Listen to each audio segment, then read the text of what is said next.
buenos días y bienvenidos nuevamente a Sin Guión. Ayer miércoles, un miércoles de excarcelaciones por un lado y condena por el otro. Un miércoles muy judicial del que hoy vamos a hablar, porque estas resoluciones todas afectan a políticos. ¿Y a qué políticos? Expresidentes y una primera ministra. Como saben, a esta hora, tanto Martín Vizcarra como Betsy Chávez han sido excarcelados. Se ha ordenado su excarcelación en un caso por el Poder Judicial, por la Corte Superior, en otro por el Tribunal Constitucional. Pero también ayer Alejandro Toledo ha sido condenado, y condenado por un caso, digamos que redondo. Vamos a hablar de todo eso y les vamos a recordar también que hoy día hay preguntas del público. Y como hay mucha materia jurídica, creo que van a poder participar muchísimo. Así que no se olviden de dar su like y empezamos. Pero antes de ir a la noticia, tenemos que cumplir con nuestro auspiciador. Preocupado por la baja rentabilidad que ofrece hoy la banca tradicional, una alternativa es explorar inversiones respaldadas por garantías reales.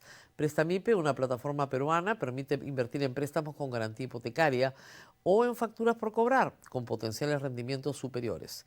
Más de 8.000 inversionistas y 1.600 millones invertidos respaldan su experiencia. Conoce más en www.prestamipe.com/invertir. Y vamos a empezar con el caso de Martín Vizcarra. Esta fue la noticia que se conoció ayer y yo voy a reconocer que cierta sorpresa ha habido. Martín Vizcarra excarcelado. Tenemos la noticia de la República, por favor. Muy bien, Martín Vizcarra va a salir hoy en libertad, como ustedes saben. Durante 21 días el sistema de justicia jugó ping-pong con este señor. Primero lo mandaron a Barbadillo, después lo mandaron a Ancón, después lo regresaron a Barbadillo y ahora sale en libertad. Una apelación, hay que decirlo, bastante veloz. Normalmente estas cosas demoran mucho más tiempo, ¿ah? Pero estando en cárcel y estando con un proceso de juicio oral en marcha, parece ser que la justicia tuvo alguna consideración y decidió pronunciarse sobre el tema. El primer preocupado sobre esta resolución, por supuesto, ha sido el fiscal Rafael Vela, que teme una fuga. La fiscalía siempre teme una fuga, pero esta vez ha sido explícito. Ha dicho, lo que tememos es que Martín Vizcarra se fugue antes de que termine su proceso o estando por sentenciarse. Así lo dijo, por favor. ¿Ok? Esa es la preocupación de Vela. Pero, miren, la resolución de este colegiado es bien interesante y por lo tanto vale la pena detenernos en las 64 páginas que tiene. ¿Ok? Vamos a explicar un poquito las cosas. El juez Chávez Tamariz, ¿ok?, determinó que Martín Vizcarra necesitaba ir a prisión preventiva para resguardar, digamos que, el proceso. ¿Ok? Y que el riesgo del señor Martín Vizcarra se había incrementado. Recuerden ustedes que en el 2021 se había pedido una prisión preventiva. Se había incrementado 4 años después. Por lo tanto, merecía estar en prisión preventiva. La defensa de Martín Vizcarra presenta una serie de agravios, así se llama. ¿Ok?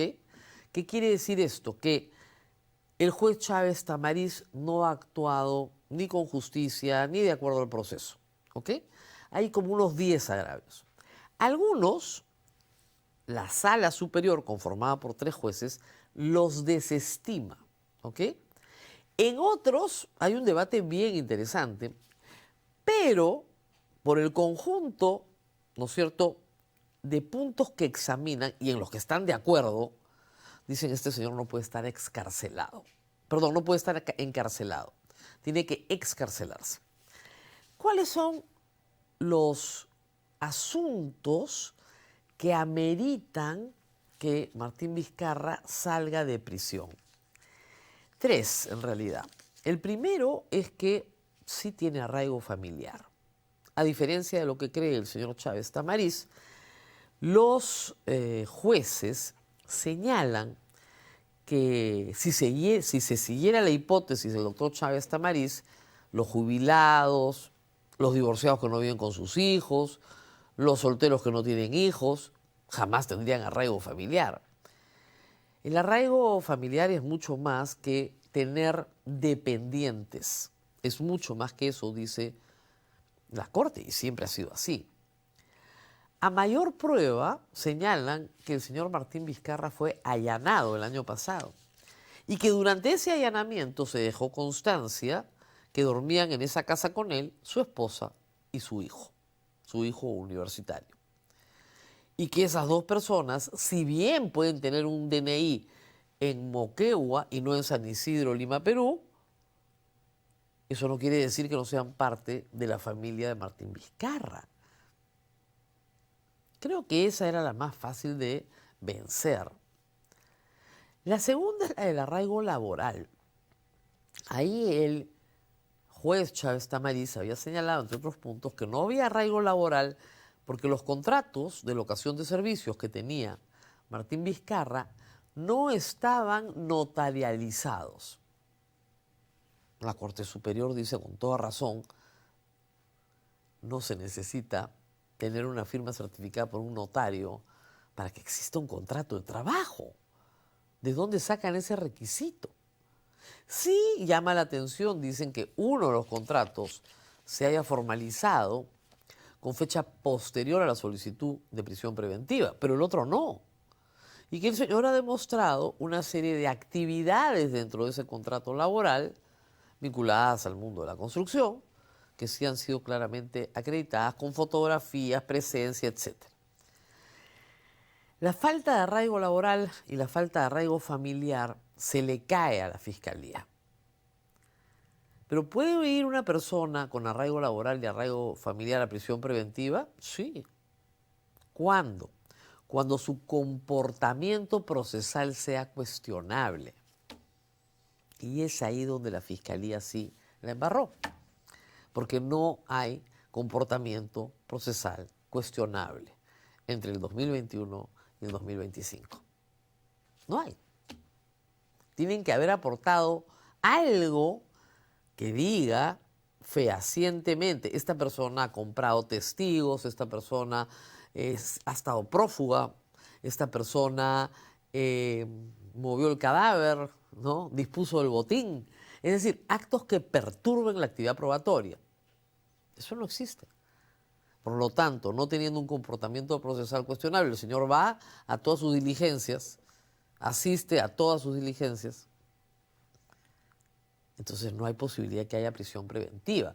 Para que exista prisión preventiva, acuérdense ustedes de los tres supuestos, el tercero es poner en riesgo la actividad probatoria. Acá sí viene un debate súper interesante para los abogados, ¿eh? Para los que no son abogados se van a aburrir, pero en fin, que tienen los jueces, que tienen posiciones distintas y por eso votos singulares.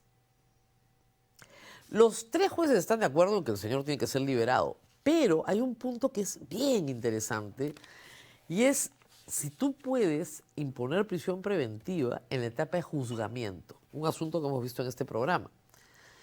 Y yo creía que no, porque si lo que tú quieres preservar con la prisión preventiva es la actividad probatoria y esta ya concluyó en la investigación, ¿para qué quieres una prisión preventiva? ¿Ok? Ya concluyó la investigación. El Código Procesal Penal habla de solicitar una prisión preventiva durante la investigación, en cualquier momento de la investigación. ¿Qué pasa cuando la investigación ya concluyó? Bueno, de los tres jueces, hay uno que dice no se podía pedir. No se podía pedir porque ya estaban en la etapa de juzgamiento y por principio de legalidad, o sea, tienes que hacer exactamente lo que la ley dice, no se puede. Los otros dos piensan distinto y señalan que se puede pedir en cualquier momento, aún en la etapa de juzgamiento. Pero es un asunto que tiene que debatirse porque la ley, para que vean que hay un debate, dice claramente durante la etapa de investigación. Lo que dice la Fiscalía es que no está prohibido. Sí, pero en el derecho que restringe libertades fundamentales, tiene que estar específicamente señalado que puedes restringir una libertad fundamental, tiene que estar específicamente señalado en la ley. y la ley habla de etapa de investigación, no de juzgamiento. Hay otro problema. Hay una ley, la ley 32130, que este Congreso aprobó, que modifica varios aspectos del proceso penal. Entre ellos, que una persona no puede tener una medida restrictiva de la libertad que dure más de 36 meses sin sentencia. ¿Ok? Sea esta impedimento de salida del país, sea esta prisión preventiva, sea esta comparecencia con restricciones. ¿Ok? En el caso de Martín Vizcarra, este proceso se inicia en 2020, fines del 2020, cuando él es derrocado. Por lo tanto, los 36 meses ya se agotaron hace rato. Hace rato. La Fiscalía dice, o es comparecencia simple o es prisión preventiva, que es la que no ha tenido, porque ya tuvo impedimento de salida, ya tuvo restricciones por más de 36 meses. Solo podemos pedir o comparecencia simple o prisión preventiva. Y lo dice la Corte, eso es lo que ha hecho el Congreso. Bueno, entre las dos, la única que se le puede aplicar es comparecencia simple. Porque para la otra no están los requisitos. Es bien interesante toda esa historia, pero ¿eso significa que el señor Vizcarra es inocente? No. Su juicio continúa. El juicio de Martín Vizcarra en los 21 días que ha estado en cárcel ha tenido un aceleramiento. Pasaron de una audiencia por semana a una audiencia cada 4 días. O sea, a 2 por semana. En una semana incluso hubo una semana que tuvo 3. Y está a ese ritmo. A ese ritmo, sí, probablemente en diciembre terminan. Pero si regresan al ritmo de una audiencia por semana, ¿qué falta? Falta la presentación de las pruebas documentales de la Fiscalía, como 60 pruebas más. Y luego falta la presentación de las pruebas documentales de la defensa, que son 108. Y de ahí vienen alegatos finales, cierre, cualquier prueba adicional, porque hay un espacio para prueba adicional, y de ahí se sentencia. La Fiscalía dice que en 2 meses está sentenciado, todo depende de la velocidad del juicio. El asunto es además que ese mismo colegiado que está juzgando a Vizcarra tenía el caso Metro de Lima, pero ya terminó. Tienen ahora más tiempo y le pueden dedicar más tiempo a Vizcarra.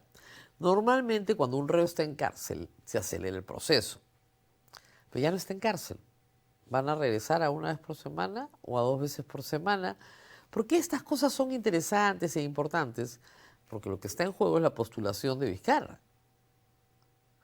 Si Vizcarra no es sentenciado hasta que resulte proclamado vencedor, si es que pasa la segunda vuelta y gana, está en una posición en la cual, declarado vencedor, no se le puede procesar siendo presidente de la República. Pero a la vez no puede postular porque tiene 3 inhabilitaciones, salvo que ahí sí el auxilio venga de la Corte Interamericana. Volvemos a estar en la misma posición en la que estábamos hace unos días. Eso no ha cambiado. Y el proceso ciertamente continúa. ¿Pero qué es una derrota de la Fiscalía? Sí, la verdad que sí. Y que las consideraciones que ha tenido la Sala Superior son, la verdad, bien atendibles.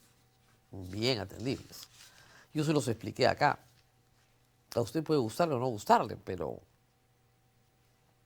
decir que el señor no tiene arraigo laboral ni familiar y que su comportamiento procesal es cuestionable es algo que tienes que probar. Y la Fiscalía no lo ha podido probar. Luego viene el caso de Betsy Chávez. Eso sí ha dado toda una sorpresa. El TC, el Tribunal Constitucional, ratificó, por favor, la nota de la República. Betsy Chávez estuvo 1 semana en la cárcel sin tener una orden en su contra. Y Tribunal Constitucional ha calificado de arbitraria su detención. ¿Qué pasó? Vamos por partes y cucharadas. Betsy Chávez ha sido detenida en prisión preventiva y se concedió esta prisión preventiva por 18 meses. ¿Ok? En diciembre pasado, en el año 2024, vence la prisión preventiva de Betsy Chávez. Betsy Chávez tenía que salir en libertad. Seguir su proceso, ¿ah? Ojo. De nuevo, la prisión preventiva es una medida para cautelar el proceso, no es el juicio. ¿Ok?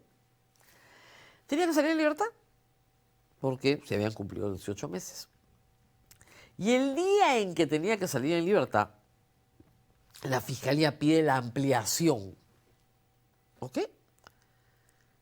Y el juez Checli, un juez supremo, porque la señora es aforada, ha sido primera ministra y ministra de Estado, no resuelve el mismo día. Se demora 7 días en resolver. Y durante esos 7 días, Betsy Chávez estuvo presa sin mandato judicial. Su defensa presentó un habeas corpus. Lo pierde en todas las instancias hasta que llega recién al Tribunal Constitucional. 5 de 7 magistrados que participan en este habeas corpus miran y dicen, a ver, ajá, sí pues, la señora estuvo 7 días detenida de manera arbitraria. Y además es nulo, ¿no es cierto? Es nula la solicitud de la Fiscalía efectuada después de que venciera la prisión preventiva. Nula.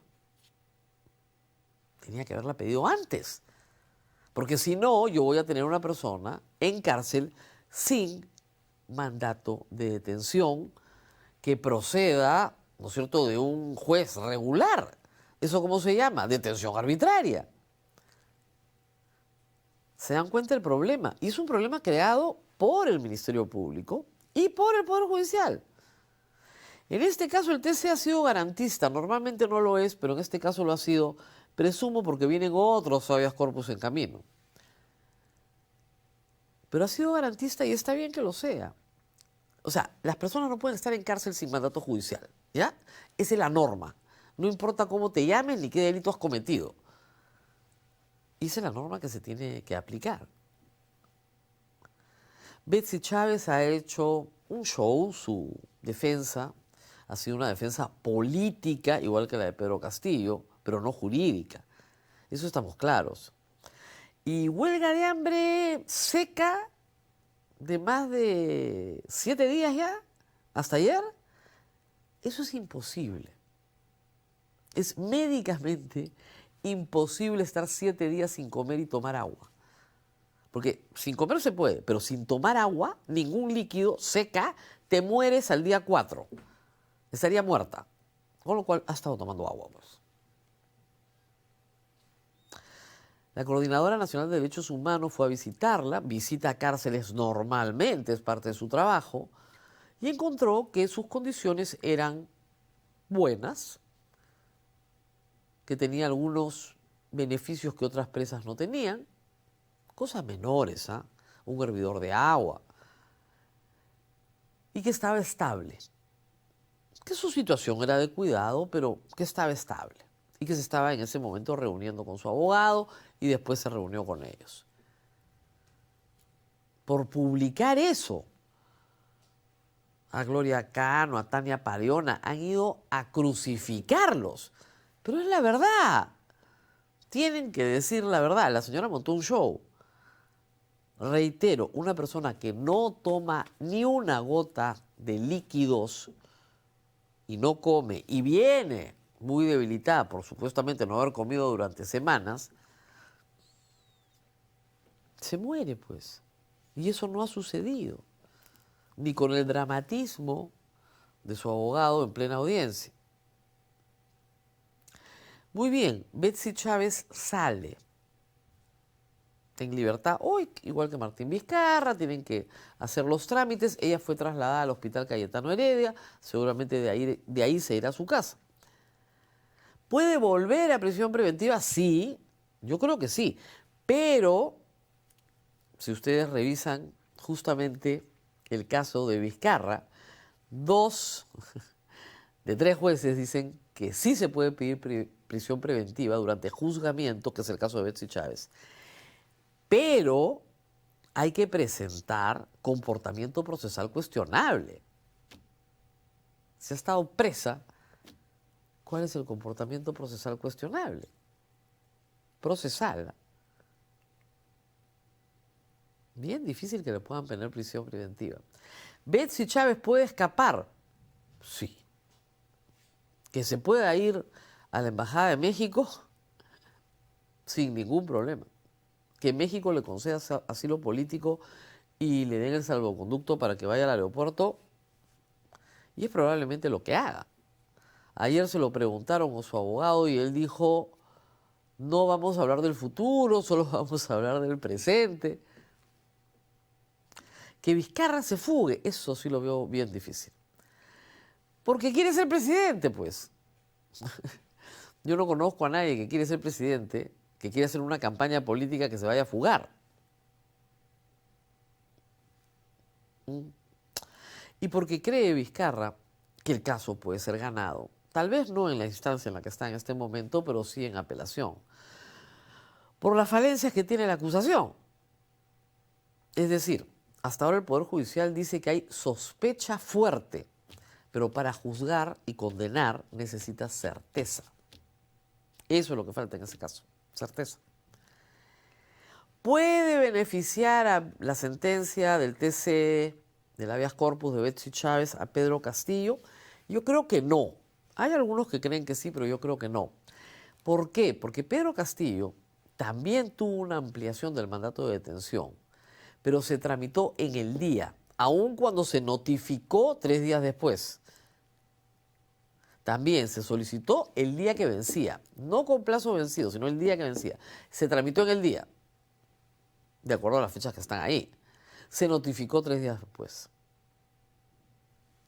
Yo creo que no. Yo creo que no le alcanza. ¿A quién puede beneficiar el fallo de Betsy Chávez? A Humala, a Ollanta Humala, por la misma razón que él alegó desde el primer día y que hemos explicado acá. Humala es citado para la lectura de la sentencia, no le leen la sentencia completa, le leen un adelanto de la sentencia e inmediatamente lo enmarrocan, se lo llevan detenido. Y estuvo 15 días sin sentencia. No había un mandato judicial para ordenar que esté en cárcel. Iba a haber un mandato judicial. Los jueces le anunciaron, usted va a ser encarcelado. Pero formalmente no había una sentencia. ¿Y qué pasa cuando no hay una sentencia? No puedes apelar. Y además hay que decir, por lo general, cuando una sentencia está en apelación, no vas a prisión, salvo que tengas que cautelar el proceso. La sentencia de Betsy Chávez puede ser lo que necesita Ollanta Humala para salir de prisión. El asunto es que la velocidad del habeas corpus de Ollanta Humala no va a la velocidad, ¿no es cierto?, ni de la apelación de Vizcarra. Betsy Chávez presentó este habeas corpus en diciembre del año pasado. Se ha demorado 8 meses en llegar al TC, después de haber sido rechazado en todas las instancias. Probablemente en 3 o 4 meses, tal vez antes, el habeas corpus de Humala llegue al Tribunal Constitucional y ese tenga que resolver de la misma manera. Nadie puede estar sentenciado sin mandato judicial. Nulo y que se vuelva a imponer. Ahora, en ese caso hay una sentencia, por si acaso. Complicado, pero bueno, el que sí está complicado es Alejandro Toledo, pero eso lo vamos a ver después de la pausa. El 21 de septiembre se celebra el Día de Cero Emisiones, un recordatorio urgente de la necesidad de reducir nuestra huella de carbono. En Latinoamérica, el transporte representa cerca del 30% de las emisiones de CO2, según la ONU, siendo uno de los sectores más contaminantes.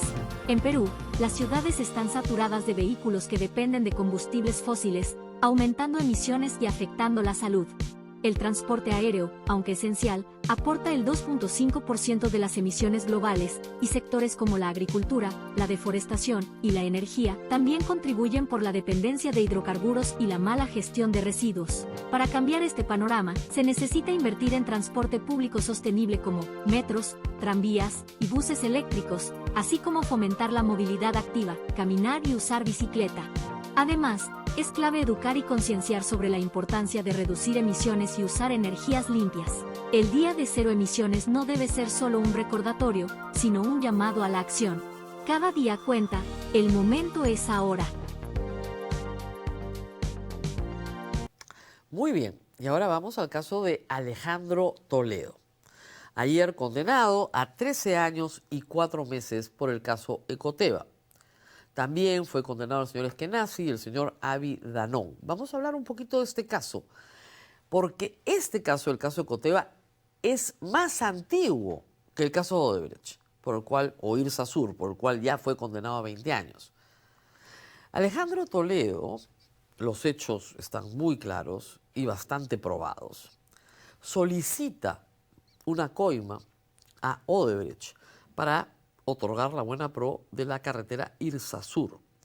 La coima se va pagando después de que él deja la presidencia en Armadas a través de Joseph Maiman, que ha sido colaborador eficaz, ya falleció, y a través de Maiman se recibe el dinero de Odebrecht en Israel. Él transfiere estos dineros a través de varias plazas, Londres, Nueva York, y llegan a Costa Rica. ¿Ok? En Costa Rica se constituye una offshore que se llama Ecoteva, pero que se constituye a través de otras offshores. Pero esta Ecoteva es finalmente la que compra los inmuebles en el Perú a nombre de la suegra de Alejandro Toledo. Es un caso de lavado de activos perfecto, redondo y probado. Aquí no hay mucho que decir. Los beneficiarios finales de los bienes transformados son los esposos Alejandro Toledo y Elian Karp. La suegra vive y Elian Karp, bueno, evidentemente también en Israel se dice, me han pasado unas fotos en un cómodo y muy bonito edificio, parece Florida, de lujo, digamos. Vive ahí y para ellas el proceso ha quedado en reserva. No se pronuncia porque no han estado presentes durante la tramitación de la causa. Pero regresemos a Toledo. Toledo es encausado primero por Ecoteva en el año 2013-14, porque eso es lo primero que se descubre. ¿Qué se descubre? Que hay una serie de propiedades a nombre de la suegra de Alejandro Toledo en el Perú, ¿no es cierto? Una casa en las Casuarinas, una oficina en la avenida Holguín, en Surco. Bienes, digamos, patrimonialmente importantes, ¿no? Que sumaban más de 3 o 4 millones de dólares. ¿De dónde pecata mía?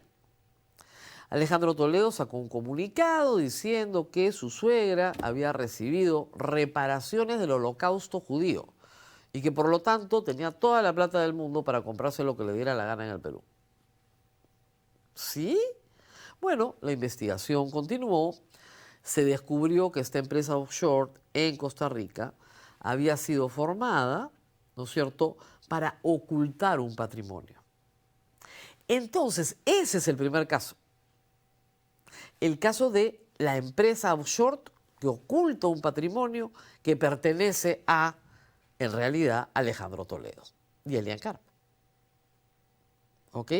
Pero que está a nombre, se ha utilizado como testaferro a la madre de Elian Karp. ¿Por qué se hizo eso? Probablemente porque Alejandro Toledo tiene 2 hijas. Una que le costó mucho tiempo reconocer. Si Alejandro Toledo moría, los bienes que tenía se repartían entre sus 2 hijas. Para evitar eso, pusieron a la madre de Elian Karp. Si la madre de Elian Karp muere, solo hereda Elian Karp, y por lo tanto, si muere Elian Karp, solo hereda su hija Chantal. Esa fue la operación. Para encubrir además un patrimonio mal habido. Pero en el caso, reitero, de Ecoteva, la idea de ese proceso era transparentar lo que era opaco, una operación de compra de inmuebles. En el camino, esto es el 2013-2014, en el camino, fines del 2016, enero del 2017, cuando se fuga Toledo, Odebrecht explota, ¿no es cierto? Y en enero del 2017, el señor Barata comienza a contar su historia, que involucra, por supuesto, a Toledo una solicitud de $30 millones en coimas. Y eso, por supuesto, va acumulando otro expediente. Va acumulando pruebas en otro expediente. Entonces teníamos el caso de Ecoteva y el caso Irsasur. Primero se ha resuelto Irsasur, que fue la razón por la que se extraditó además a Toledo. Luego se amplió la extradición al caso de Ecoteva y finalmente ayer se ha resuelto. Es una larga historia que se remonta al 2014. 11 años. Desde la primera noticia de qué está pasando acá hasta que Toledo finalmente ha sido condenado. Obviamente va a apelar, ¿ok? Asimismo ha apelado la otra sentencia que todavía no se ha resuelto en apelación. Pero en el camino a Toledo le ha sucedido algo fantástico. Este Congreso ha aprobado una ley, otra ley, así como la 32-130, otra ley para beneficiar a criminales que tienen más de 80 años, sentenciados. Para solicitar el beneficio, que ya lo solicitó Toledo, tiene que tener una sentencia firme, cosa que todavía no tiene. Una está en apelación y la otra, esta, también va a estar en apelación. Esas sentencias tienen que quedar firmes, consentidas, y ahí puede solicitar el beneficio de detención domiciliaria para purgar la condena que le queda. Ayer le han impuesto 13 años, un hombre de 80 años, en el estado de salud que Alejandro Toledo reclama es precario, difícil que pueda cumplir enteramente su condena. Así que lo más probable es que regrese a algún domicilio. Los bienes que él adquirió, tanto su casa de Camacho, porque pagó las hipotecas de la casa de Camacho, de Punta Sal, la casa de Casuarinas, del departamento de la calle Holguín, han sido incautados por el Estado peruano. Y probablemente pasen algún remate posteriormente a la sentencia. Son incautados no porque sirven para pagar la reparación civil, que es otra cosa, sino porque son el fruto del delito, ¿ok? Son el botín. Ese departamento se compra con la coima. Esa casa se compra con la coima. Eso solamente puede ser incautado. Y al incautarse, ya no están bajo el dominio de Alejandro Toledo. Punto. Perdió todo su patrimonio. Y esa es la triste historia de Alejandro Toledo, como les decía siempre, uno de los casos mejor probados. Lo único que sorprende es la lentitud, pero hay que decir que en esa lentitud colaboró mucho Alejandro Toledo, al que se tuvo que extraditar de los Estados Unidos en un proceso muy largo de extradición, en el que siempre utilizó todas las herramientas legales para no ser extraditado. Pausa y regresamos con el segmento favorito de ustedes, preguntas del público. Ahora bien, pónganle un like, que les he dado una explicación jurídica lo más completa y sencilla y facilísima de entender a todos ustedes. Pausa y volvemos.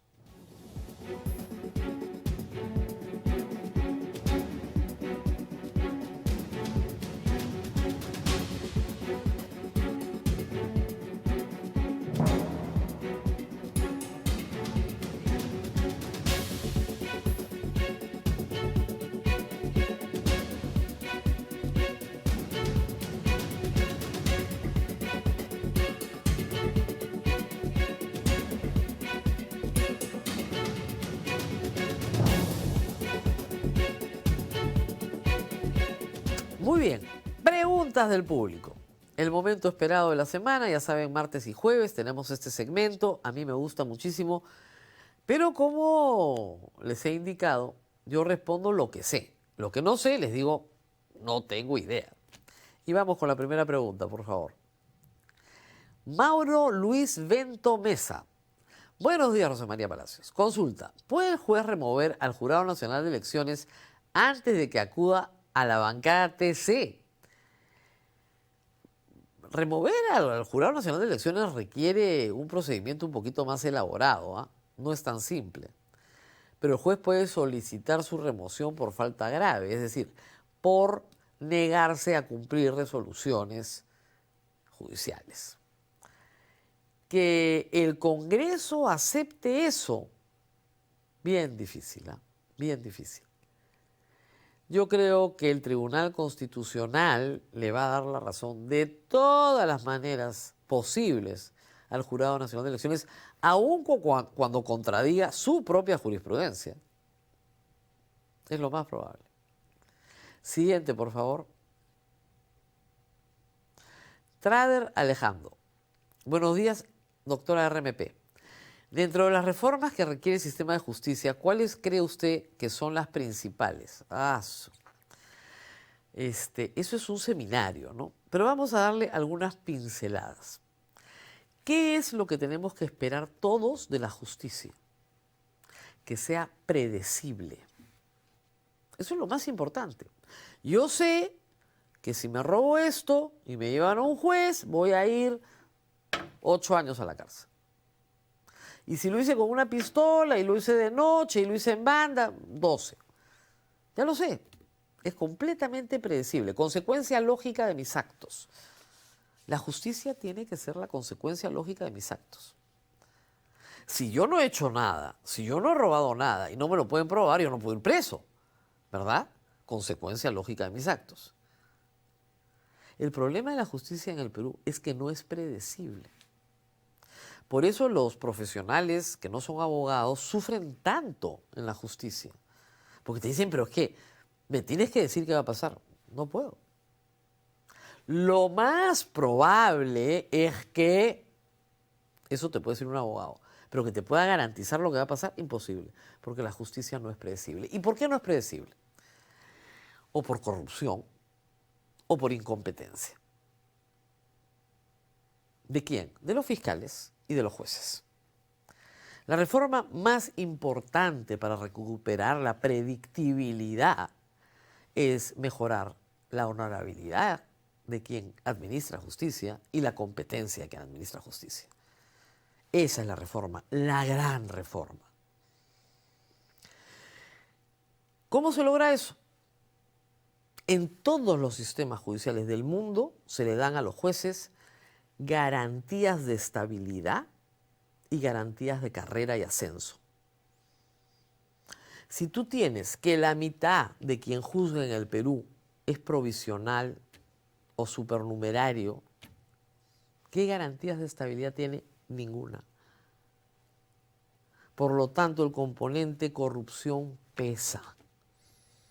La reforma más importante que tiene que hacer el sistema de justicia la puede hacer sin que cambie una sola norma, que es tener al 95% de todos sus fiscales y jueces nombrados. ¿Qué necesitas? Plata, porque tienes que nombrar. ¿Qué necesitas? Concursos llevados a cabo por una entidad creíble, honorable. Por eso se cerró el Consejo Nacional de la Magistratura y se creó la Junta Nacional de Justicia. Hoy jueves, se está revisando en audiencia que se quiere reservada y ojalá sea pública la situación del presidente de la Junta Nacional de Justicia. Ahora investigado por no cumplir los requisitos de honorabilidad para ser miembro de la Junta. Y sería el segundo caso en apenas 8 meses. Ahí tiene su respuesta. Siguiente, por favor. Edilberto Quispe. Buenos días, señora Rosa María. si yo voto en blanco o nulo, ¿cómo afecta positiva o negativamente en el cómputo final de los resultados? Gracias. Si usted vota blanco o nulo, está votando por todos y está votando por ninguno. En la segunda vuelta se advierte más fácil, ¿ok? Solo hay dos. Si usted vota blanco o nulo, está dándole su voto a los dos. O le está dando los votos a ninguno, como lo quiera ver. Los blancos y nulos se restan y no entran en el cómputo final. ¿Ok? Puede ser que a algunos candidatos les convenga que usted no vote por su adversario y ya el nulo los favorece. Supongamos un partido que no tiene expectativa presidencial, pero quiere meter una bancada al Congreso. Si pasa la valla del 5%, digamos que tiene poquito, ¿ok? Y hay un gran porcentaje de votos nulos, y no hay muchos partidos que hayan pasado la valla, le puede convenir, porque se apropia del Congreso con un porcentaje de votación bajísimo. Mi consejo, señores electores, es que una semana antes de las elecciones veamos bien qué partidos están pasando la valla en la última encuesta, descartemos todos los demás y nos concentremos en los que pasan la valla. ¿Saben qué pasó en las elecciones del 2021? 25% de los votos emitidos por partidos se perdieron porque esos partidos no pasaron la valla. Eso es más peligroso que el voto nulo. 25%. Por eso en este Congreso, de cada 10 electores en el padrón electoral, solo 4 lograron que su voto se convierta en un escaño. Este Congreso es representativo del 40% de los electores. Con las nuevas reglas, el Congreso que viene podría correr el riesgo de ser representativo del 20% de los electores. Así de dramático. Muy bien. Siguiente, por favor. William Bravo. Buenos días, señora Rosa María. Por favor, ¿cuándo va a entrevistar o averiguar con lo referente a los que estamos en el exterior para votar? Vamos a hacer esto varias veces, no se preocupen, y seguramente lo vamos a viralizar. Si usted tiene su DNI con una dirección en el extranjero, no hay ningún problema, usted va a votar en el extranjero. ¿Ok? El problema es para los que viven en el extranjero y no han cambiado nunca su DNI y la siguen teniendo en el Perú. ¿Ok? Vamos a hablar de todo eso, no se preocupen. Anotado por la producción, muy pronto un programa dedicado a todos los que nos siguen en el extranjero. Siguiente, por favor.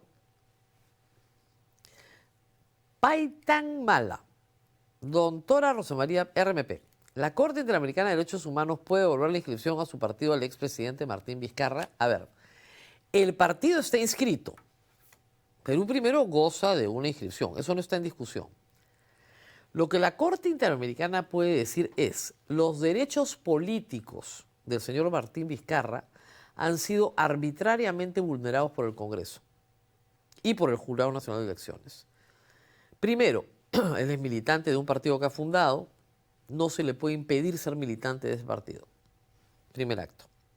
Segundo acto, siendo candidato a la presidencia de la República, no se le puede impedir esa participación en esta contienda electoral. Por lo tanto, se le inscribe a él como militante en su partido, es decir, se declara nulo el acto que lo saca del partido. ¿Por qué nulo? Porque nulo es que nunca existió. Y así él puede mantener en fecha anterior al cierre, ¿no es cierto?, del plazo para inscribirte en un partido y postular como presidente, puede mantener su inscripción original y a su vez se le puede permitir postular como candidato pese a las inhabilitaciones del Congreso de la República, que son 3, no una, 3. Con Pedro Castillo se olvidaron de inhabilitar, ¿no? Pero con Vizcarra, 3. Así que ahí sí, eso sería lo que tendría que pasar. Ojo, alguien me ha preguntado si Pedro Castillo puede salir libre. Sí, el 7 de diciembre de este año, si no hay sentencia contra él, no puede estar un día más en prisión, porque la prisión preventiva, por la ley 32.130, no se puede extender más allá de 36 meses, 3 años. Cumple 3 años el 7 de diciembre con sentencia o sin sentencia. No, sin sentencia sale en libertad. Con sentencia, si es que lo sentencian, si es que lo condenan, se queda. Pero si no hay sentencia, de aquí a diciembre sale en libertad. Siguiente, por favor. Marco Antonio Castillo Soto. Buenos días, doctora. En las elecciones, en una supuesta segunda vuelta, los dos candidatos no deberían pasar el 33% para ser representativos. En todo caso, no deberían pasar 3 primeros candidatos. Esas son reformas que se han propuesto muchas veces. Nunca se han aprobado. Nunca se han aprobado porque son el equivalente casi a unas PASO, ¿no? Tú puedes decir 3, o los 4 primeros, o los 5 primeros, y eso termina siendo unas PASO. Nunca se han aprobado. La Constitución de 1979, ¿ok?, establecía en ese momento, y solo para la elección de 1980, que si obtenías 33% en primera vuelta, ya no había segunda vuelta. ¿Por qué se hizo eso? Porque el partido aprista sostenía que el pueblo aprista era 1/3 del país y ellos podían ganar en primera vuelta. Para eso se hizo. En la idea, además, de que Aya La Torre iba a estar vivo. Sin embargo, el que pasó el 33% fue Fernando Belaúnde, ganó con 36%. Y no hubo segunda vuelta. Tampoco hubo segunda vuelta en 1985 porque Barrantes dijo, miren, no hay forma en una segunda vuelta de que yo le gane a alguien que ha sacado 48% de la votación en primera vuelta. Y Barrantes tenía 15%. Así que no. Y luego, bueno, todas las otras segundas vueltas que ustedes conocen, pero no. Siguiente, por favor. Un principiante liberal. La OMPE no publica las reglas de cómo se calculan las vallas para el Senado. Son 2 listas con voto cruzado. Así no se puede hacer educación electoral. ¿Estamos de acuerdo? Hasta ahora las reglas no están completas. ¿Ok? El asunto es el siguiente. Vamos a tener que votar por un presidente. Esa es la más fácil, ¿eh? Y luego en Senado tenemos que votar por 2 preferenciales en distrito único nacional, o sea, todos los peruanos votamos por la misma lista, y un preferencial en distrito,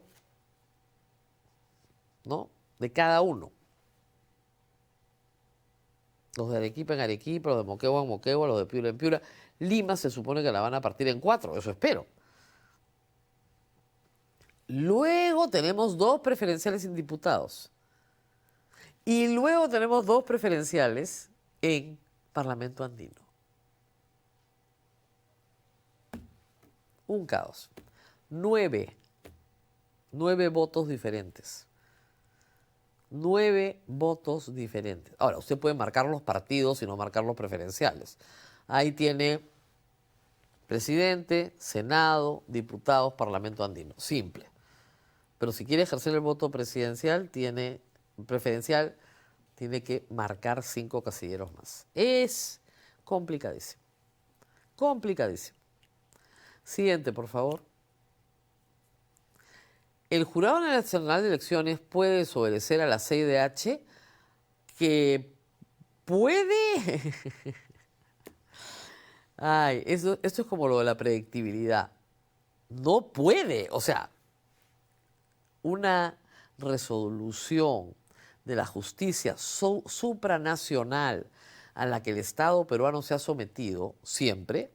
Ahí está el caso de Alan García, Alan García fue candidato en el 2001 por orden de la Comisión Interamericana de Derechos Humanos, en una resolución que el Estado peruano no apeló ante la Corte. Ojo, ojo, ¿ok? El Jurado Nacional de Elecciones no puede. Ahora, ustedes saben que en el Perú las vías de facto son muy usadas, ¿no? Y he escuchado abogados truquini salir a decir, ¿y qué nos van a mandar? ¿Un tanque? ¿Un portaaviones? ¿Qué nos va a mandar la Corte Interamericana? ¿Tiene ejército? ¿Cómo va a hacer cumplir su resolución? Y eso fue lo que pasó con Alberto Fujimori. El Perú desacató, ya tiene en la experiencia de este gobierno varios desacatos. El último, la ley de amnistía. La Corte le dijo, ustedes no pueden, en cumplimiento de la sentencia de Barros Altos, declarar ninguna amnistía por graves violaciones de derechos humanos. Dina Boluarte dijo, a mí ninguna corte extranjera me va a decir, ¿se acuerdan? Y promulgó la ley, para después ir a una audiencia de la Corte extranjera a decir que no se preocupen porque la ley no se va a aplicar, porque por control difuso los jueces no la pueden aplicar. Ese es el nivel de seriedad jurídica del Estado peruano. Entonces, ¿puedes obedecer? Sí. ¿Por qué? Porque no tienen ningún contrapeso. Porque acá, cada poder del Estado, en el pacto en el que están, hacen lo que les da la gana. Así que puede. Debe. No, no debe. De ninguna manera. Siguiente, por favor. Hilda Nan pregunta, buen día Rosa María, ¿la Fiscalía puede solicitar impedimento de salida, acercarse a una embajada y seguimiento continuo a Betsy Chávez? El problema en el caso de Betsy Chávez es que, a ver, supongamos que se solicita un impedimento de salida y se gana.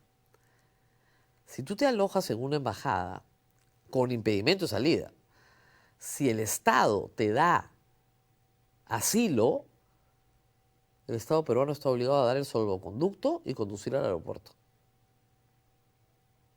El tratado de asilo es un tratado muy antiguo que se hizo en la idea de evitar la persecución política y sobre todo la muerte de enemigos políticos.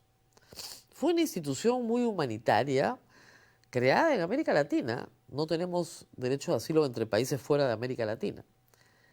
Pero, digamos, si México ya asiló a la esposa de Pedro Castillo y sus hijos, si Brasil ya asiló a la esposa de Ollanta y su hijo, se me hace que a Betsy Chávez la van a asilar.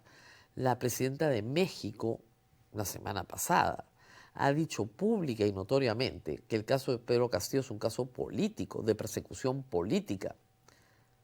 Cosa en lo que obviamente discrepamos profundamente, pero ya la manifestación de la voluntad del Estado mexicano sobre lo que está pasando en el caso de Pedro Castillo es pública y notoria. El asilo no se hizo para proteger delincuentes. Esa es la razón por la cual Uruguay no le dio el asilo a Alan García. Se hizo para proteger persecución política. ¿Y quién tiene que calificarla? El Estado asilante. Si el Estado asilante dice, no, esto sí es persecución política, Betsy Chávez consigue su asilo. Ojo. Le pueden hacer seguimiento con orden judicial. Tú no puedes marcar a una persona ni seguirla sin orden judicial. Tiene que haber una investigación que determine que el movimiento de Betsy Chávez tiene que ser seguido por orden del juez. Además, Betsy Chávez, créanme, no se va a acercar a una embajada, se va a meter a una embajada. Abre la puerta y entra, y de ahí no se mueve. ¿Ok? Que es probablemente lo que ocurra en las próximas horas, ¿eh? Que para nadie debe ser una sorpresa. Ni tampoco para el Tribunal Constitucional. Siguiente, por favor. Roberto Carlos Espinosa Gago. Buenos días, Rosa María Palacios. ¿Existe la posibilidad que las elecciones se alarguen en el 2026 al existir tantos partidos, sobre todo porque hay más posibilidades de impugnación? Ojalá que no. Pero mire, lo que sí va a ser larguísimo es el escrutinio. Se calcula que el escrutinio de primera vuelta va a durar 8 horas. Fíjense ustedes, si el proceso, las mesas cierran a las 5 de la tarde, probablemente mucha gente salga de su centro de votación al amanecer del día siguiente. Va a ser bien largo. O sea, antes de la medianoche no salió nadie. 1, 2, 3, 4, 5 de la mañana. Eso es lo que se presume va a pasar por culpa de este Congreso. Discúlpenme que se lo repita, pero íbamos a tener un PASO. No les dio la gana. Ahora tenemos esto. Por culpa de este Congreso. Y sí, claro, el número de impugnaciones crece, pero yo espero que el personal administrativo sea reforzado en todos los jurados electorales especiales, ¿no? Para poder tramitar rápidamente las impugnaciones. Siguiente, por favor. ¿Ya presentó Martín Vizcarra sus casos a la CIDH? Sí, Wilfredo Mancilla ya las presentó. Ante la comisión ya está todo presentado. Lo que están esperando es una respuesta de la comisión. Esa respuesta todavía no llega. Puede llegar en cualquier momento, en cualquier momento. Puede llegar después de la sentencia de Martín Vizcarra, puede llegar después de la sentencia de Martín Vizcarra. Sentencia condenatoria. Si Martín Vizcarra es condenado antes de ser elegido, y en el supuesto de que sea elegido presidente, que esa es otra historia, ahí sí Martín Vizcarra no puede juramentar como presidente.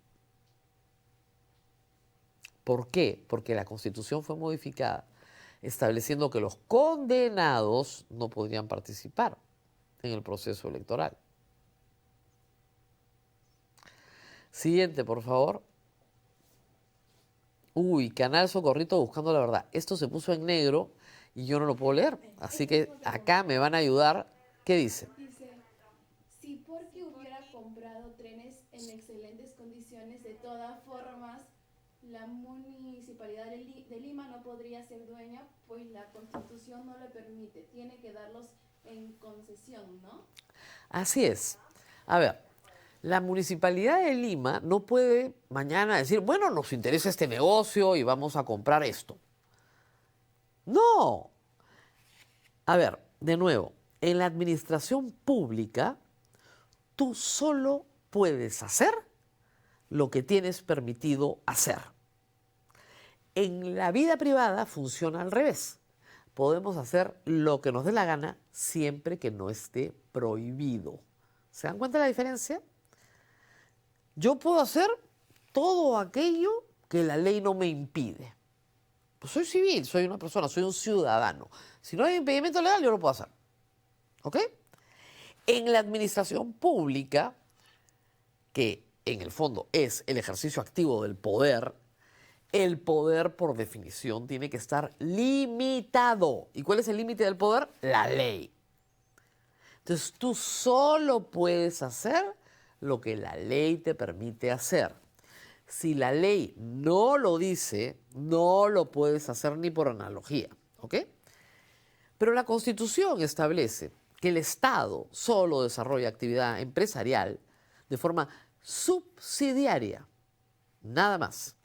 Tenía una respuesta a Johnny Lescano sobre lo de reactivo, ahora se las doy. Solo lo puedes hacer de manera subsidiaria. La Municipalidad de Lima, para desarrollar la actividad empresarial, necesita una ley del Congreso que establezca que puede tener un negocio de trenes. ¿Pero esa ley existe? No. No. ¿Podía comprar trenes? No podía comprar trenes. Por eso lo han escondido bajo la figura de una donación. Pero la verdad que ahí están los documentos publicados por la Encerrona, las chatarra papers donde están todas las facturas, y el Estado peruano, a través de la Municipalidad de Lima, ha gastado 9 millones de dólares en unos trenes que ahora adornan el Parque La Muralla. Esa es la pura verdad. Por eso es que ahora quiere un contrato con el MTC para dárselos en concesión al MTC, en usufructo. Señor alcalde, usted no puede ser propietario de esos trenes. No puede. Porque no puede desarrollar actividad empresarial. Hemos llegado a 1000 likes. Ah, bueno, Yesenia está contenta. Más les vale, les he explicado despacito.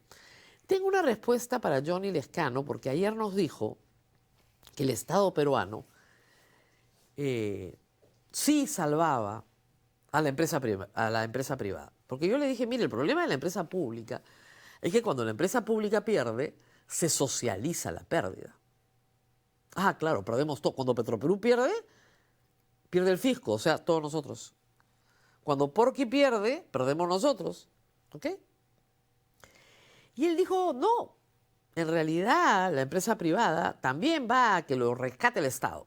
Y ahí está reactiva, ¿no? Bueno, voy a leerles este texto porque creo que va a iluminar un poquito a nuestros políticos que tienen buenas intenciones. Yo no dudo que tengan buenas intenciones, pero que de economía no saben nada.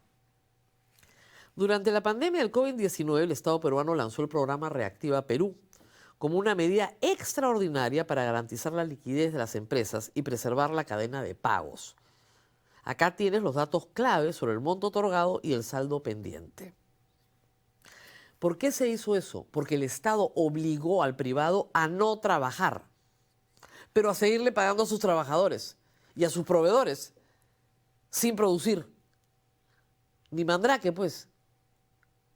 ¿Y qué hizo el Estado peruano? ¿Puso plata? No, no puso un centavo. Ni un centavo puso el Estado peruano. La plata la puso la banca. Lo que hizo el Estado peruano fue garantizar el préstamo si es que el privado no pagaba. ¿Ok? Lo que ha dicho Johnny Lescano ayer es el que el privado no pagó. Bueno, monto total otorgado. El programa Reactiva Perú desembolsó un total de 56.211 millones en créditos garantizados por el Estado, según cifras de diciembre del 2020. 56.211 millones, una cifra increíble.